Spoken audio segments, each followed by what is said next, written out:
사랑합니다. 나의 예수님 사랑합니다. 아주 많이요. 사랑합니다. 나의 예수님 사랑합니다. 그것뿐이에요. 사랑한다 하더라. 내가 너를 잘 아노라. 사랑한다 하더라. 내게 축복 더하노라.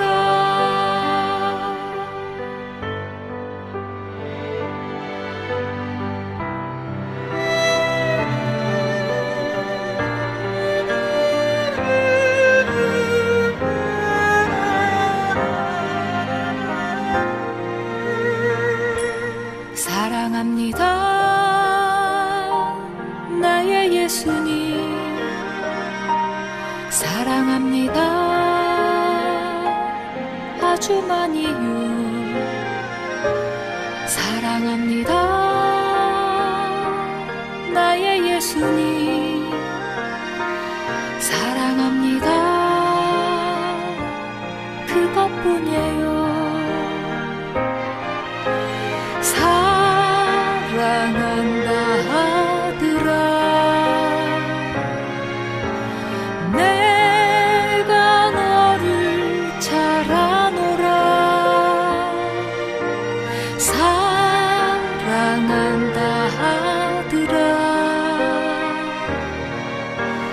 내게 축복 더하노라. 사랑한다 내 딸아. 내가 너를 잘 아노라.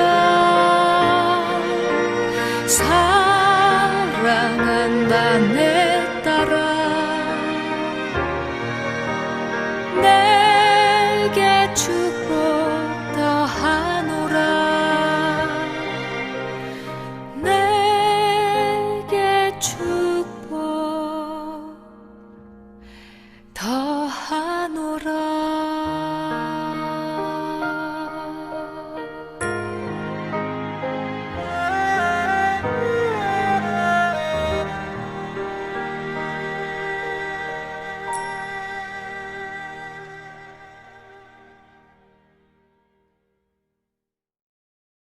요셉이 내 인생은 왜 이런가?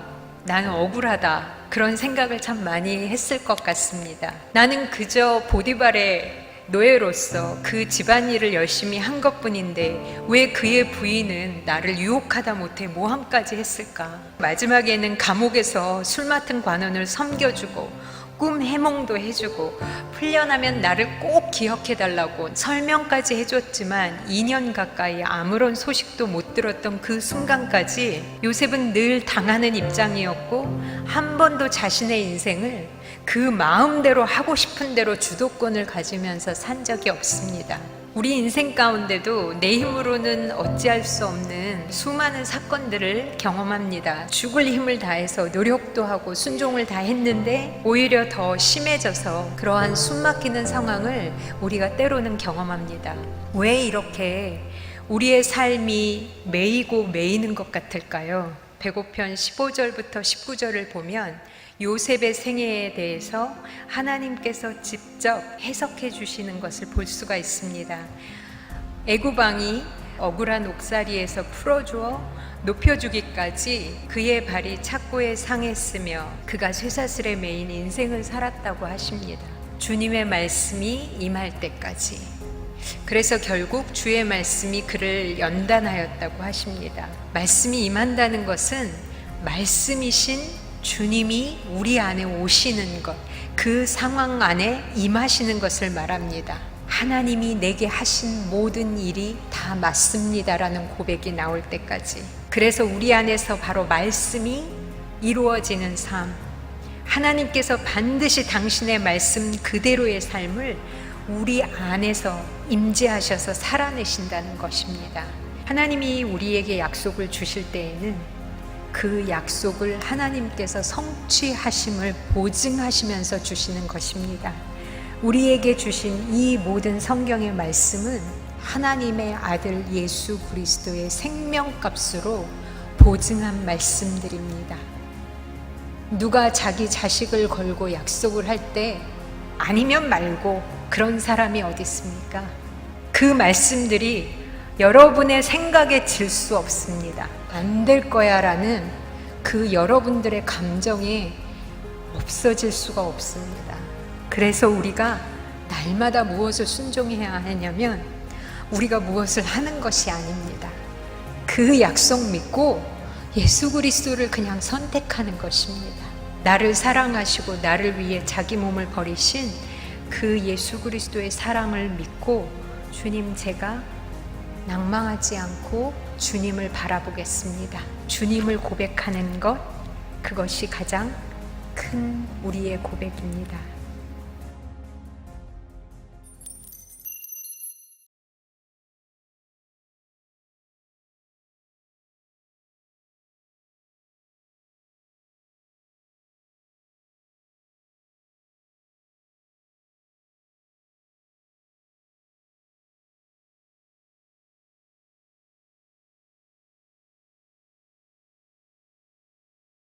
우리 기도하고 말씀 전하겠습니다. 잠깐 기도하겠습니다. 사랑해 주님, 참으로 감사드립니다. 오늘도 주님의 말씀을 들고 이 단 위에 서 있습니다. 하나님 도와주셔서 성령님의 충만하심으로 이 시간을 붙들어 주시고 인도해 주셔서 부족한 이 종의 모습은 다 가려주시고 온전히 주님만 드러날 수 있는 복된 시간으로 축복하여 주시옵소서. 감사드리며 사랑이 많으신 예수님의 이름으로 기도드립니다. 아멘. 이 시간 말씀 같이 한번 말씀의 제목 같이 한번 읽어보겠습니다. 오늘 말씀의 제목 같이 읽어보겠습니다. 인생에는 하나님의 타이밍이 있습니다. 인생에는 하나님의 타이밍이 있습니다. 마이크로소프트 창시자 빌 게이츠는 1년에 2번 생각 주간을 갖는다고 합니다. 전반기에 한 번, 후반기에 한 번 이렇게 1년에 2주간씩 생각 주간을 갖는데 미국 서북부에 있는 자신의 별장에 운둔을 합니다. 그래서 가족은 물론이고 직원과도 연락을 끊고 방문도 사절하는 그런 아주 운둔 생활을 2주 정도 갖는다고 합니다. 기자들이 후에 빌 게이츠에게 이렇게 질문을 한다고 합니다. 왜 이렇게 생각 주간을 갖습니까? 생각 주간을 갖는 특별한 이유가 있습니까? 라고 빌 게이츠에게 물어봤다고 합니다. 빌 게이츠는 이렇게 대답을 했다고 합니다. 내가 1년에 2번, 전반기 한 번, 후반기 한 번 이렇게 생각 주간을 갖는 이유는 골든 타이밍을 놓치지 않기 위해서입니다. 라고 말했다고 합니다. 골든 타이밍, 가장 적절한 시간에 반응하는 것, 가장 적절한 때에 적시에 내 결정을 내리는 것. 빌 게이츠는 어마어마한 회사의 CEO였습니다. 그래서 하루에도 몇 번씩 중요한 결정을 내리는 그런 순간이 온다고 하는 것입니다. 그때 내가 가장 중요한 시기에 중요한 결정을 놓치지 않기 위해서 생각 주간을 통해서 마음을 다시 한번 가다듬고 깊이 묵상할 수 있는 시간을 갖는다고 합니다. 모든 것은 타이밍이 있다라는 말이 있습니다. 모든 것은 타이밍이다. 어떤 일의 성공과 실패도 그 타이밍에 내가 잘 반응했는지 아니면 그 타이밍을 놓쳤는지 거기에 달렸다는 것입니다. 전도서 3장 1절에는 이런 말씀이 있습니다. 솔로몬의 고백인데요. 같이 한번 전도서 3장 1장 말씀을 같이 읽어보겠습니다. 범사에 기한이 있고 천하만사가 다 때가 있나니. 범사에 모든 일에 기한이 있고 천하만사, 이 땅에 있는 모든 일 하나하나에 다 때가 있다는 것입니다. 여기서 기한이 있다라는 말은 정한 때가 있다. appointed time. 그래서 어떤 순간적인 이벤트성인 우연적인 사고의 때가 아니라 하나님께서는 다 정해놓은 시간이 있다는 것입니다. 만사에 다 때가 있다. 그래서 하나님께서는 우리가 살아가면서 우리의 어떤 인생 가운데서 하나님께서 미리 정하신 그 시간이 있다는 것입니다. 하나님은 이렇게 때를 두고 일하십니다. 정한 때를 두고 우리를 부르십니다. 우리 인생에는 하나님의 타이밍이 있다는 것입니다. 사탄은 이 하나님의 타이밍에 우리가 온전히 반응하지 못하도록 방해를 합니다. 그래서 사탄은 정신없이 우리의 일상을 바쁘게 합니다. 그리고 세상의 즐거움과 세상의 화려함에 우리 마음과 우리 생각과 우리의 시선을 빼앗아 갑니다. 그래서 빌 게이츠는 적어도 1년에 2주는 모든 것을 떠나서 운동 생활함을 통하여서 이 타이밍에 0점 조절을 하는 것입니다. 정확한 타이밍에 내가 반응하기 위해서 0점 조절을 하는 것입니다. 우리 인생에도 빌 게이츠처럼 하나님의 타이밍에 잘 반응하도록 0점 조절할 수 있는 시간을 가져야 됩니다. 깨워서 근신하며 기도를 해야 됩니다. 새벽 시간을 깨워서 새벽 시간에 주님과의 깊은 교제를 통해서 오늘 하루 하나님의 타이밍에 내가 반응할 수 있도록 0점 조절하는 시간이 새벽 타임이라는 사실을 기억해 두시고, 우리가 하루를 시작함에 있어서 가장 먼저 내가 하나님의 타이밍에 오늘 온전히 반응하기 위해서 0점 조절을 할 수 있는 그런 귀한 삶 되시기를 간절히 축복드리겠습니다. 하나님의 정한 때가 있음을 깨닫고 하나님의 부르심에 아멘하며 순종할 수 있는 그런 복된 삶이 되시기를 간절히 축원드리겠습니다.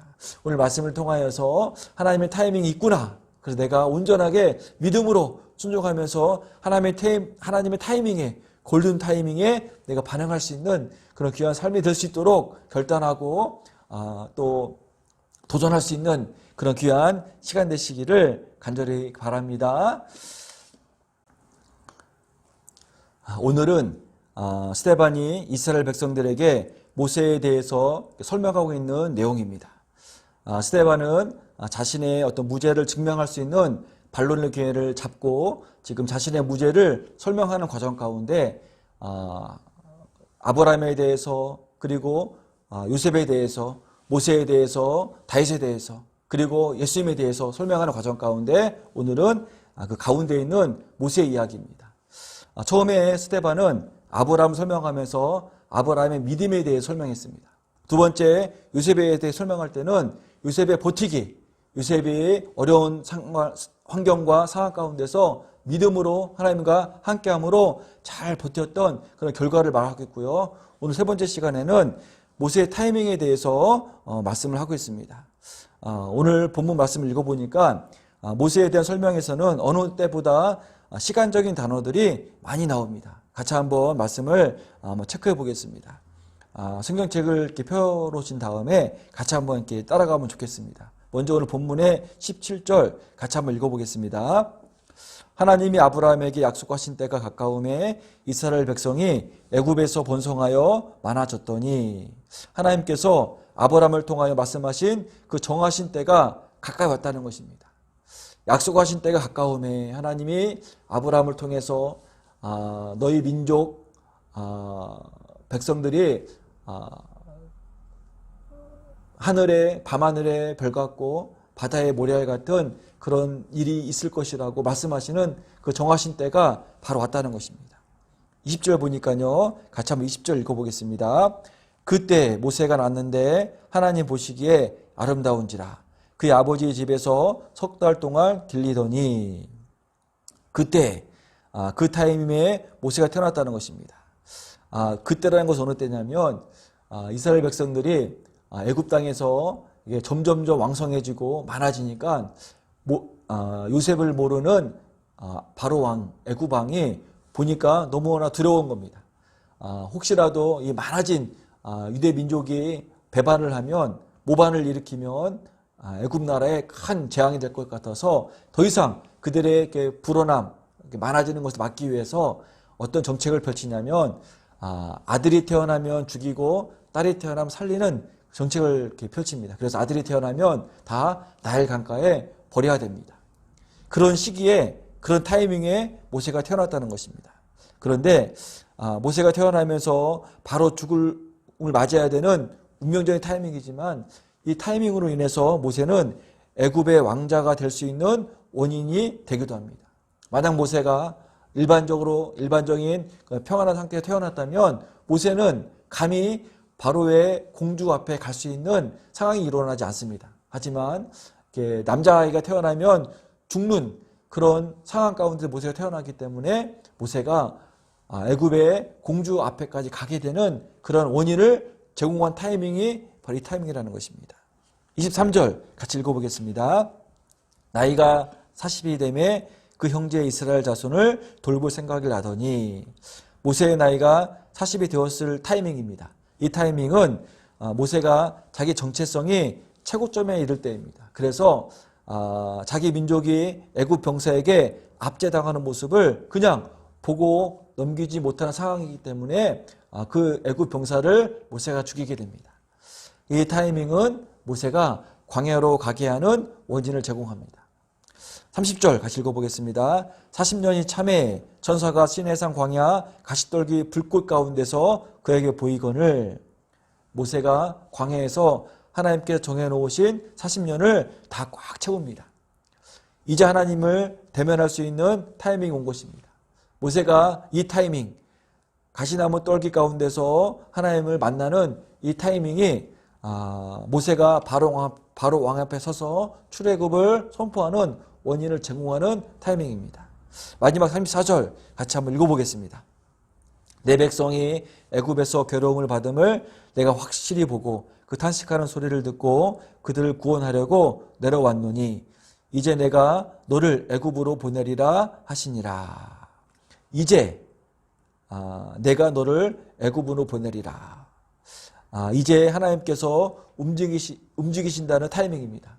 그동안은 내가 애굽에서 이스라엘 백성들이 탄식하는 소리, 신음하는 소리를 듣고 있는 타이밍이었다면 지금부터는 이제 내가 너와 함께 움직여서 애굽 왕에게 앞에 가서 이제 출애굽을 시키는 내가 이제 직접 간섭할 타이밍이라고 하나님께서는 말씀을 하시는 것입니다. 오늘 본문에서 하나님께서 말씀하시는 타이밍은 어떤 순간적인 찰나의 시간을 말씀하는 것이 아닙니다. 하나님께서 기한을 정하시고 그 기한이 꽉 찬 상태를 말씀하고 있는 타이밍이 오늘 본문에 나오는 타이밍입니다.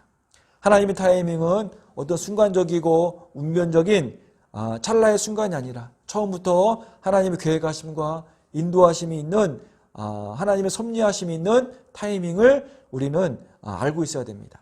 왜냐하면 우리에게는 눈에 보이고 느껴지는 환경과 상황이 중요하게 다가오지만 우리들은 그 너머에 있는 하나님의 계획하심과 인도하심이 캐치할 수 있는 하나님의 타이밍을 감지해야 되기 때문입니다.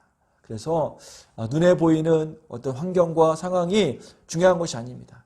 그 너머에 있는 하나님이 이 순간을 위해서 과거에서부터 계속적으로 하나님의 때가 차오르고 있다가 그 차오름에 기한에 정해놓은 그 타이밍을 우리가 잘 캐치해서 모세처럼 하나님의 타이밍에 온전히 반응할 수 있는 그런 귀한 3대 시기를 간절히 축원드리겠습니다. 그러면 어떻게 하면 우리가 모세처럼 하나님의 타이밍에 온전히 반응할 수 있겠습니까?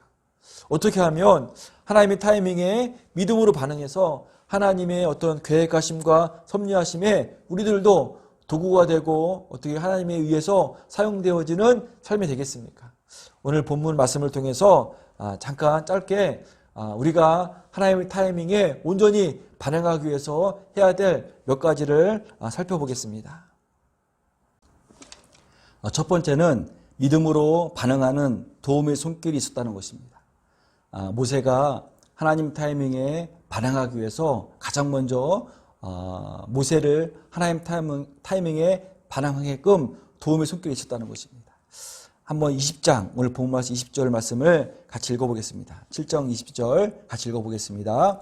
그때 모세가 낳는데 하나님 보시기에 아름다운지라 그의 어머니 집에서 석 달 동안 길리더니. 그때 모세가 낳는데 모세가 낳았을 그때는 태어나자마자 죽여야 할 때입니다. 남자이기 때문에 태어나자마자 나일강에 버려져야 할 때인데도 불구하고 모세의 어머니는 집에서 석 달 동안을 모세를 기릅니다. 모세가 나일강에 죽음을 당하지 않고 석 달 동안 모세의 어머니 요게벳은 잘 소리가 밖으로 나가지 않도록 잘 기릅니다. 모세의 어머니는 모세가 하나님의 타이밍에 반응하게끔 징검다리 역할을 잘 감당하는 것입니다. 모세의 어머니가 석 달 동안은 잘 모세를 감추면서 길렀는데 모세의 울음소리가 집의 담을 넘어가니까 이제 더 이상 모세의 어머니가 할 수 있는 일이 없습니다. 그래서 모세의 어머니는 마지막으로 가지 상자를 만들고 상자에다 역청을 발라서 물이 새지 않도록 만든 다음에 모세를 그 안에 넣고 날강에 띄웁니다. 하나님, 이제 이 모세를 하나님께 맡깁니다. 하나님께서 이 모세를 인도해 주셔서 안전하게 살 수 있도록 하나님께 맡기는 그런 결단을 내립니다. 이 갈대 상자는 강에 따라 흘러가다가 애굽의 바로의 공주, 바로의 딸 앞에 가게 됩니다. 이렇게 요게벳을 통해서, 모세의 어머니 요게벳을 통해서 모세가 온전히 반항할 수 있는, 하나님의 타이밍에 반항할 수 있는 도움의 손길이 되었던 거였습니다. 세계를 움직인 위대한 사람들 뒤에는 언제나 이렇게 디딤돌 역할, 징검다리 역할을 하는 어머니들이 있었습니다. 중세의 신학자 성 어거스틴, 중세의 신학자, 그 이름 앞에 성자를 붙인 어거스틴, 아주 탁월하고 신학적인 모든 어떤 사상을 지필했던 그런 신학자였는데요. 그 신학자의 뒤에는, 신학자가 어거스틴이 온전히 하나님의 타이밍에 반항하기 위해서 어머니 모니카의 끝없는 기도에 있었다는 것입니다. 어거스틴은요, 젊었을 때 아주 방탕한 생활을 했습니다. 사창가를 헤매고요, 이단 신앙을 갖고요, 누가 봐도 절망적이고 다 포기할 수밖에 없는 그런 삶을 살았는데, 그 어머니 모니카만큼은 어거스틴을 포기하지 않고 어거스틴이 하루빨리 하나님께 반항하기 위해서, 하나님께 회개하기 위해서 가장 매일 기도를 합니다. 그래서 어거스틴은 어머니 기도를 통해서, 로마서 말씀을 통해서 회심을 하고 신앙을 하나님께 드릴 수 있는 그런 귀한 삶을 살게 됩니다. 감리교 창시자 요한 웨슬레도 어머니 수안나의 어떤 신앙적인 교육과 기도를 통해서 요한 웨슬레가 아주 감리교를 창시하고 기독교 역사상 큰 역할을 감당하는 그런 기둥 같은 역할을 감당하게 됩니다. 16대 대통령, 미국의 대통령 링컨 대통령도 하나님께 온전히 쓰임받기 위해서 그의 어머니 낸시 랭커스의 기도와 말씀 생활을 통해서 링컨의 어떤 하나님에게 온전히 반응하게끔 하는 그런 도움의 역할을 한다는 것입니다. 구약 성경에 보면은요, 구약 시대 사사이면서 제사장이면서 사사 시대에서 왕정 시대로 넘어가는 아주 중요한 역할을 감당하는 사무엘이 있는데, 그 사무엘을 하나님께 드린 게 바로 한나입니다. 사무엘이 온전히 하나님의 타이밍에 반응하기 위해서 한나 어머니의 그 끊임없는 기도에 있었다는 것입니다. 하나님의 타이밍에 우리 자녀들이 온전히 반응할 수 있도록 우리 부모 세대들은 징검다리 역할을 잘 감당해야 됩니다. 아직 우리 자녀들이 신앙이 자라지 못해서, 아직 그들의 영이, 그들의 마음이 하나님 앞에 깨어나지 못해서, 그들의 어떤 하나님의 계획하심의 기한이 다 타지 않아서 방황하고 헤매고 있을 때 뭐가 중요하냐면, 우리 부모들이 신앙과 부모들의 기도가 중요합니다. 우리 부모들의 기도를 통해서 우리 자녀가 하나님께 온전히 반응할 수 있도록, 하나님이 우리 자녀를 향하신 그런 정해진 때에 온전히 믿음으로 아멘하며 반응할 수 있도록 우리 부모 세대들이 자녀들을 위해서 끊임없이 포기하지 말고 기도하고 신앙을 통해서 자녀들에게 본을 보여야 된다는 사실을 꼭 기억해 두시기를 간절히 부탁드리겠습니다. 성 어거스틴의 어머니 모니카처럼, 요한 웨슬레의 어머니 수안나처럼, 링컨의 어머니 낸시 행커스처럼, 그리고 사무엘의 어머니 한나처럼 우리 모든 부모들은 기도하면서 신앙의 본을 보이면서 자녀들에게 하나님의 향하신 디딤돌 역할, 징검다리 역할을 잘 감당할 수 있는 복된 삶 되시기를 간절히 축원드리겠습니다. 우리 이웃들에게, 내가 만나는 모든 사람들에게 하나님이 하나님의 계획하신 가운데, 하나님의 타이밍 가운데 그들이 반응할 수 있도록 우리의 삶이 그들에게 하나님을 향할 수 있는 징검다리 역할을 감당하는 그런 귀한 삶 되시기를 간절히 축원드리겠습니다. 두 번째는 뭐였냐면 은혜로 사는 삶입니다. 하나님의 타이밍에는 언제나 은혜가 있습니다. 내가 잘나서 하나님 타이밍에 맞는 삶이 되는 것이 아니라 오직 하나님의 은혜를 입어야지 내가 그 은혜 가운데 하나님 타이밍에 반응하는 것입니다. 하나님 은혜를 사모하십시오. 은혜 위에 은혜를 사모하며 갈망하며 간구하는 삶이 되시기를 간절히 축원드리겠습니다. 모세가 애굽의 왕자로 살아갈 수 있었던 것은 온전히 하나님의 은혜였습니다. 죽어야 할 운명이었었는데 모세가 애굽의 왕자가 된 것은 처음부터 끝까지 하나님의 은혜였습니다.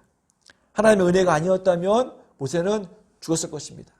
하나님의 은혜가 아니었다면 모세는 나일강 그 갈대상자 안에서 나일강 흐르면서 아마도 물이 파도 때문에 그 갈대상자가 전복되거나 그 주변에 있는 많은 악어라든지 하마라든지 이런 동물로 인해서 모세가 죽음을 당할 수 있는 확률이 더 컸음에도 불구하고 모세가 애굽의 공주에게 눈에 띄었던 것은 뭐였냐면 처음부터 끝까지 하나님의 은혜였습니다.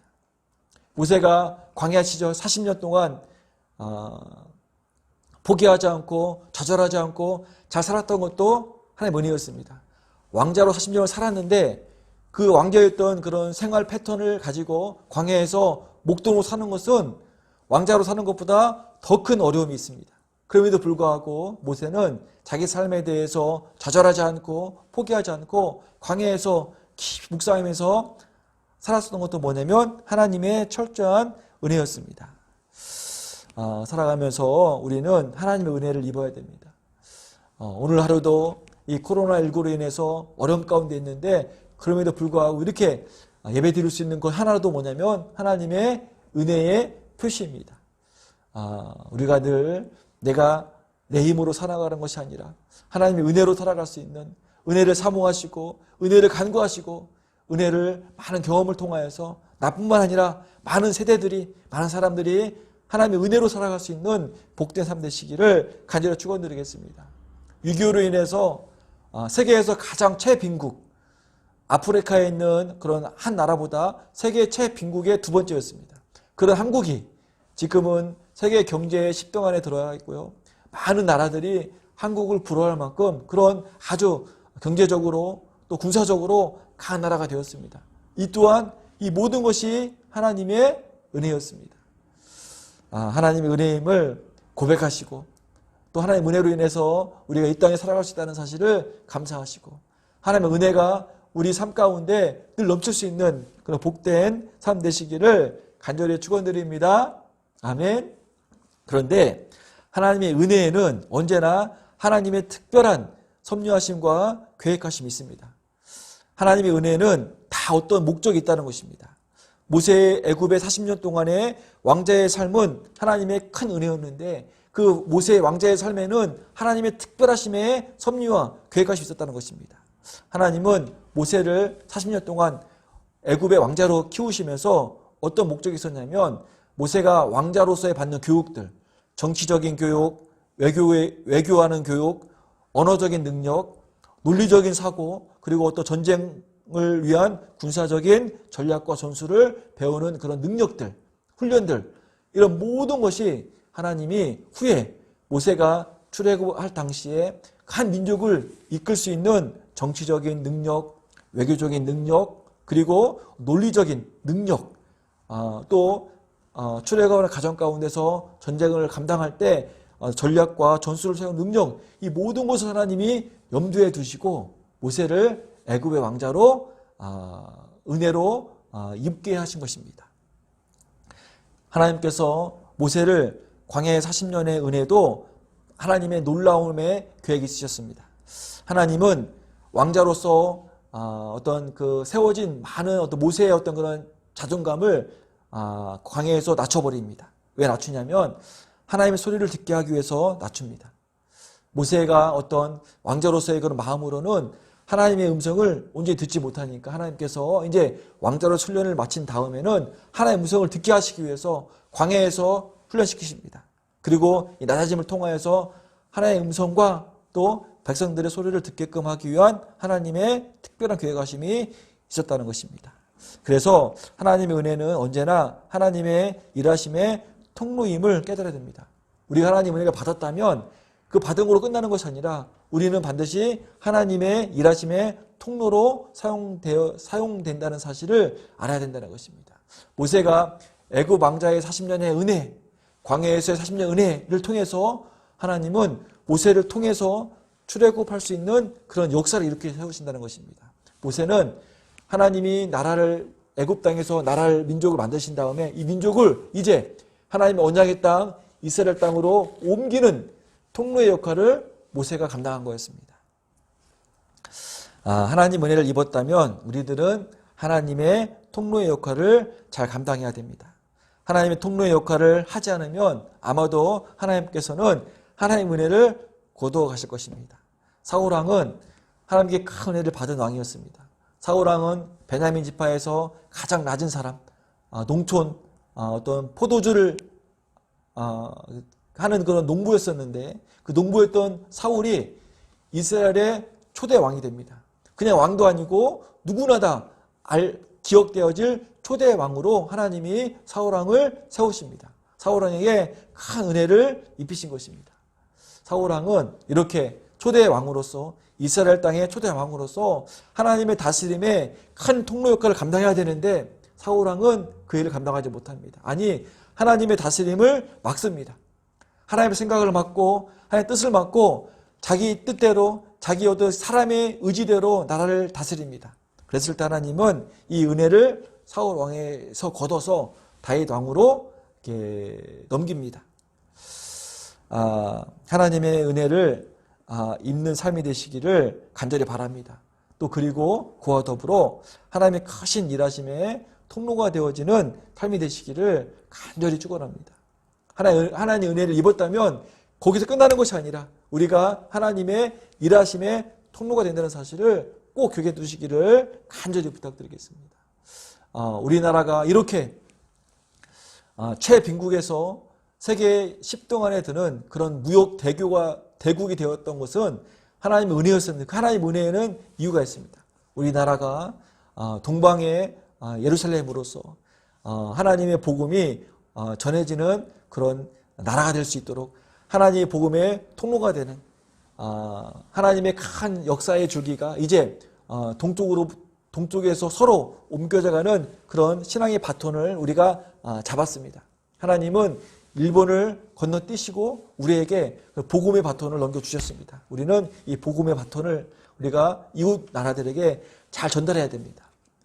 우리가 하나님께서 우리나라에게 큰 은혜를 주신 것을 깨닫고 우리가 온전하게 이 민족이 하나님께 귀하게 쓰임받는 도구가 되기 위해서 간절히 기도해 주시고 더 많은 선교, 더 많은 구제, 하나님의 이름이 더 영광받도록 우리나라가 하나님의 귀한 도구로 사용되어질 때 하나님의 은혜는 계속 부어질 것입니다. 요즘에 나라가 많이 어렵습니다. 하나님이 혹시라도 우리에게 주신 이 은혜를 거둬갈까 봐 너무너무 두렵습니다. 우리가 더 깨워서 기도하면서 하나님이 우리나라에 주신 은혜가 마르지 않도록 다른 나라로 넘어가지 않도록 더 열심히 선교하고 더 열심히 구제하고 더 열심히 하나님의 이름을 증거할 수 있는 그런 복된 나라가 될 수 있도록 늘 깨워서 기도할 수 있는 삶이 되시기를 간절히 축원드리겠습니다. 천사가 마리아를 부를 때 이렇게 부릅니다. 한번 말씀을 읽어보겠습니다. 누가복음 1장 28절 30절 읽어보겠습니다. 천사가 마리아를 부를 때 한 호칭입니다. 읽어보겠습니다. 그에게 들어가 이르되 은혜를 받은 자여 평안할지어다. 주께서 너와 함께 하시도다 하니 천사가 이르되 마리아여 무서워하지 말라. 내가 하나님께 은혜를 입었느니라. 마리아가 아직 결혼도 하지 않았습니다. 아직 남자를 알지 못합니다. 그런데 마리아는 예수님을 잉태합니다. 임신한 겁니다. 천사는 이 상황을 어떻게 말하냐면 마리아여 너는 은혜를 입었다고 말합니다. 마리아 입장에서는 큰 충격이고 큰 절망이고 큰 위험 가운데 있었지만 하나님 입장에서는 마리아에게 큰 은혜를 입힌 것입니다. 마리아를 통해서 예수님께서 이 땅에 오시는 것입니다. 마리아는 이런 상황 가운데서 오직 믿음으로 이렇게 고백합니다. 누가복음 1장 38절입니다.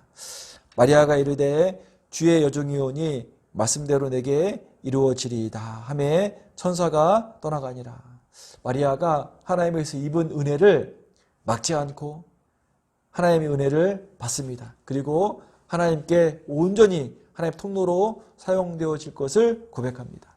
마리아는 자신을 통해서 하나님이 이 땅에 인간의 모습으로 다시 나오는 통로로 마리아는 하나님께 말씀하는 것입니다. 하나님의 은혜는 우리의 기대와 상상과는 다를 때가 너무나 많습니다. 우리의 기대와 희망은 로또가 당첨되는 것이고 더 좋은 환경이, 더 좋은 어떤 배경이, 더 좋은 어떤 좋아 보이는 것들이 우리 눈앞에 펼쳐지는 것이 우리의 기대이고 우리의 소망이지만 하나님은 우리에게 허락하시는 은혜는 우리의 기대와 상상보다는 더 깊고 더 넓고 더 높습니다. 하나님 우리에게 허락하시는 은혜는 바로 지금의 시점보다 우리 다음 세대, 그 다음 세대까지 염두에 두시고 우리에게 은혜를 베푸신다는 것을 깨달으시고 하나님의 은혜 앞에 그게 비록 내 눈에는 지금 당장은 로또처럼 보이지 않고 더 헌신해야 되고 더 희생해야 되고 손해 보여야 될 그런 상황일지라도 하나님 은혜라는 확신이 든다면 우리가 마리아처럼 하나님 이 부족한 종 하나님 말씀을 의지하고 순종하겠다고 고백되어지는 그런 복된 삶 되시기를 간절히 축원드리겠습니다. 모세의 출생은 분명 하나님께서 이스라엘 백성들의 탄식하는 신음소리를 들으시고 이 땅에 은혜로 주신 출생이었습니다. 하지만 그들의 눈에 보이는 모세의 출생은 은혜가 아니고 저주였습니다. 왜냐하면 살아있는 아기가 나일강에 버려져야 할 운명이기 때문입니다. 하지만 모세의 어머니 요게벳의 사랑과 헌신과 희생의 반응은 하나님의 통로가 되는 멋진 삶이 되었습니다. 모세가 하나님 타이밍에 온전히 반응할 수 있게 한 징검다리 역할을 잘 감당했던 모세의 어머니 요게벳을 생각하시고 마음에 새기셔서 우리도 모세의 어머니 요게벳처럼 우리 자녀들이 많은 사람들이 하나님의 타이밍에 온전히 반응하게끔 우리도 믿음으로 반응할 수 있도록 그런 복된 삶 되시기를 간절히 축원드리겠습니다.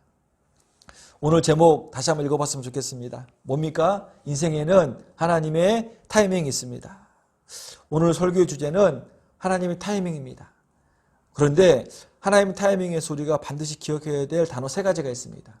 오늘 말씀을 마쳤을 때, 말씀을 마치고 집에 돌아가실 때 반드시 우리 가슴에는, 우리 마음에는 하나님 타이밍에 관련된 3가지 단어가 새겨져야 됩니다. 첫 번째는 뭐냐면 징검다리. 첫 번째 단어 징검다리. 하나님의 타이밍에 온전히 반응할 수 있도록 우리가 징검다리 역할을 잘 감당하시기 부탁드리겠습니다. 우리의 자녀들에게, 우리 이웃들에게, 직장 동료들에게, 친구들에게, 내가 만나는 모든 사람들에게 예수님을 영접하고 예수님을 받아들이고 그래서 구원받고 천국 갈 수 있는 그런 타이밍에 우리가 징검다리 역할을 감당할 수 있도록 우리가 더욱더 믿음으로 반응할 수 있는 그런 복된 삶 되시기를 간절히 축원드립니다.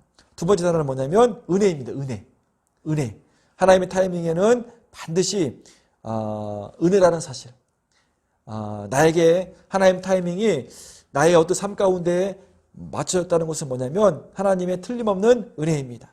내가 잘나서 내가 특별해서 하나님의 시선이 나에게 들어온 것이 아니라 온전히 하나님의 은혜였다는 것을 깨닫고 우리가 늘 지금의 상황과 현실 가운데서 하나님의 은혜에 입었음을 감사하고 기도하면서 살아갈 수 있는 삶 되었으면 참으로 좋겠습니다. 모세가 왕궁에서 왕자로 살아갈 수 있었던 것도 하나님의 은혜요. 광야에서 양을 치는 목동으로 살아갈 수 있었던 것도 하나님의 은혜요.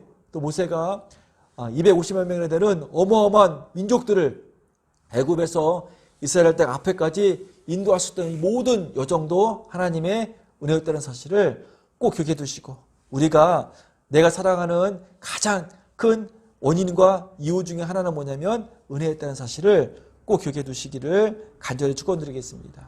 코로나19 인한 어려운 상황 가운데서 이렇게 하나님께 나와서 예배를 드릴 수 있는 것도 하나님의 은혜입니다. 세 번째 단어는 뭐냐면 통로. 우리들이 하나님의 은혜를 입었다면 반드시 하나님의 통로가 되어야 되는 삶을 살아야 된다는 것을 기억하시기 바랍니다. 은혜의 통로, 구원의 통로, 섭리의 통로, 하나님의 영광의 통로가 되어지는 복된 삶 되시기를 간절히 축원드리겠습니다. 절대로 하나님의 은혜의 통로를 막지 마십시오. 하나님의 은혜에 역류하지 마십시오. 모세처럼 다윗처럼 온전히 하나님의 통로로 사용되어지는 복된 삶 되시기를 간절히 축원드리겠습니다. 마리아처럼 상황과 환경은 더 어려워지고 더 힘들어지고 위험 가운데 처했을 상황이라도 하나님의 은혜가 확실하다면 마리아의 고백처럼 아멘하며 순종함을 통하여서 하나님의 귀한 통로가 되어지는 삶이 되시기를 예수님의 이름으로 축원드립니다. 아멘.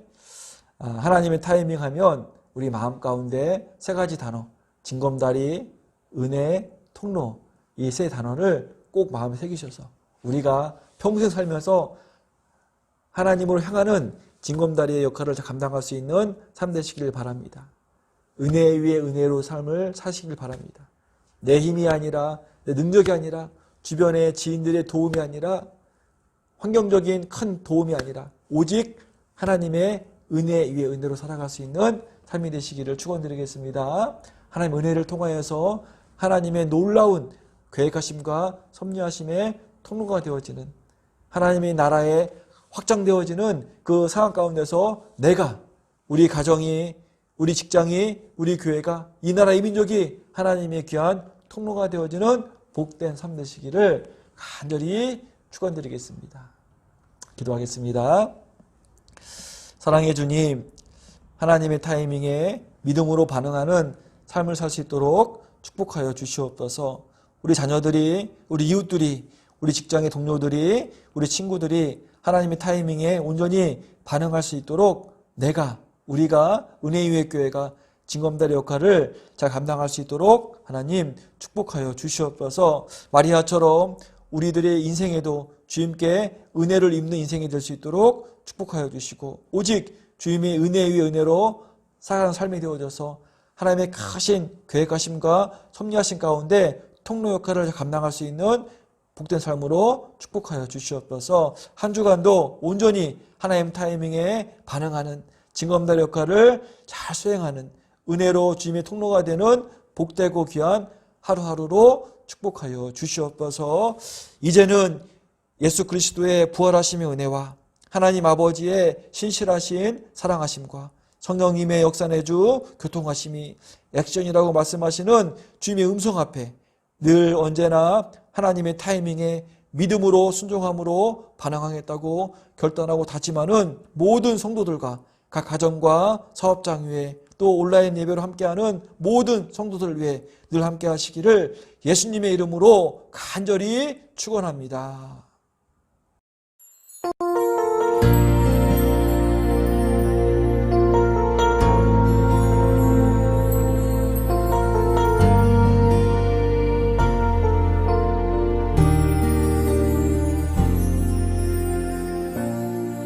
하늘의 문을 여소서, 이곳을 주목하소서. 주를 향한 노래가 꺼지지 않으니 하늘을 열고 보소서. 이곳에 임재하소서. 주님을 기다립니다. 기도의 향기가 하늘에 닿으니 주여 임재하여 주소서. 이곳에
이곳에